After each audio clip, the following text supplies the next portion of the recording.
While some Americans are finding $1,400 checks deposited into their checking accounts, what about the small businesses, the independent gig workers, the Uber drivers, etc.?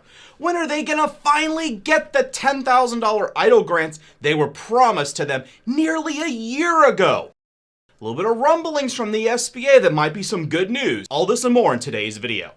Hello and welcome to Stephen Carlson Show. I'm Stephen Carlson. I'm a tech entrepreneur, real estate investor, author, YouTuber, paramedic, and Bonnie and Clyde. You can't see them, but they're down there.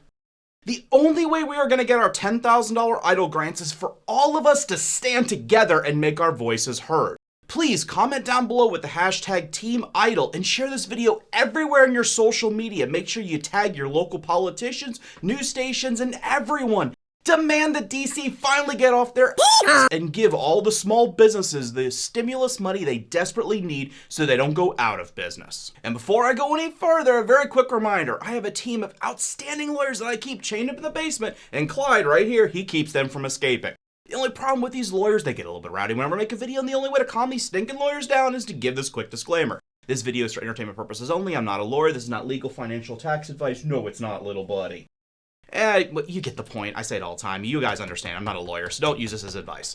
While I have you here, don't forget to check out Webull. Link down below. Deposit $100. Get your 2 free stocks. It helps support the channel, and you get free stocks. How can you not like it? Clyde likes it. See, he's wagging his tail. If stock investing is not exactly your thing, which, whatever, kind of is what it is, the market's down a little bit from last week, but damn, now's the perfect time to be buying Apple stock. Whatever. Anyways, if you don't really like stock investing, why don't you follow the link down below, pinned video, where you can get the equivalent of 40 free lottery tickets every single week without any risk. Okay, all that out of the way, why don't we get to today's video? Some Americans are finding their $1,400 stimulus checks have been directly deposited already. If you are, why don't you comment down below and tell me what bank you're using? As it appears, some banks are processing the deposits a little bit quicker than others.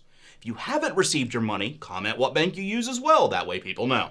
Now on the EIDL news front, the SBA has just announced extended deferment periods for all COVID disaster loans, including the COVID-19 Economic Injury Disaster Loan, EIDL, program, and these are going to continue until 2022.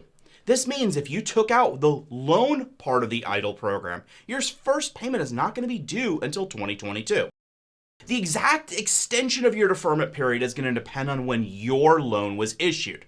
For example, all SBA disaster loans made in 2020, including the COVID-19 EIDL, will have their first payment due date extended from 12 months all the way to 24 months. If your loan was issued in 2021, your first payment due date has been extended from 12 months to 18 months. Both of these are calculated from the date in which you got your original loan. So what exactly is a deferment period? Basically, this is a grace period where you are not required to make any payments on your loan until 2022. I know that everyone here has probably heard of the 24-month, no payments, no interest credit card offers at retail stores. These are pretty common at like Home Depot and Lowe's when you buy appliances, or Best Buy when you buy electronics, etc. I want to make it clear, the SBA deferment until 2020 is not, I repeat, not the same concept. When the 24-month credit programs at these retail places, they allow you to borrow the money for 2 years without any interest as long as you pay it back in full within 24 months. But when you compare that to the SBA program, it's completely different. The SBA is not requiring that you make any payments during this period, but your interest is still accruing. Which simply put means at the end of the 30 years, if you took the deferment, you're going to owe the SBA more money because interest was building up every month for those 2 years. But exactly how much more money are you going to owe? Actually, it really isn't that much. If you borrow $50,000, which is kind of the average for most of the EIDL program, and you use the deferment program for the 2 years, you're going to end up paying back an extra $781.70 over the entire 30-year program. So basically, it's not really that big of a deal. The ability for you to pause these payments for 2 years and kind of direct that money that normally would go towards the loan payment towards other business expenses is probably going to help you out far more in the long run. And this kind of brings me to my next thought. There have been many commentators on YouTube that have been claiming that you're going to get your loan completely forgiven. Right now, these are rumors. And there are very exciting rumors about loan forgiveness, but I want to be clear, they're still rumors at the moment. But Either way, it's extremely exciting nonetheless. It would be very nice if Congress found a way to forgive all of the small business EIDL loans for businesses with, say, less than 50 employees.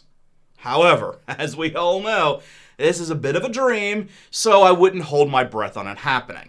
Multiple senators have been mentioning it, that's something that they want to do, and I think it would be a great program. My question to everybody watching today, what is stopping them from removing the low income community requirement?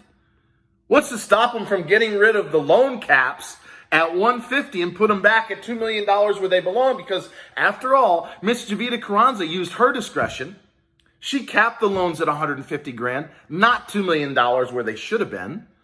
And she rationed the grant at $1,000 per employee. Ladies and gentlemen, do you realize what's going on here?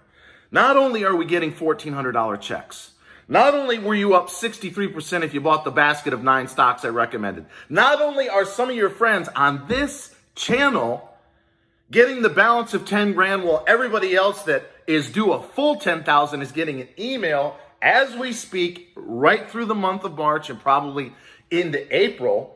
But you don't have to worry about loan payments for another year. And if this is the way that the SBA is going to operate under Miss Isabel Guzman, I am predicting right now, as I said yesterday, there's a pile of $30 billion in Section 331 for the targeted EIDL advance.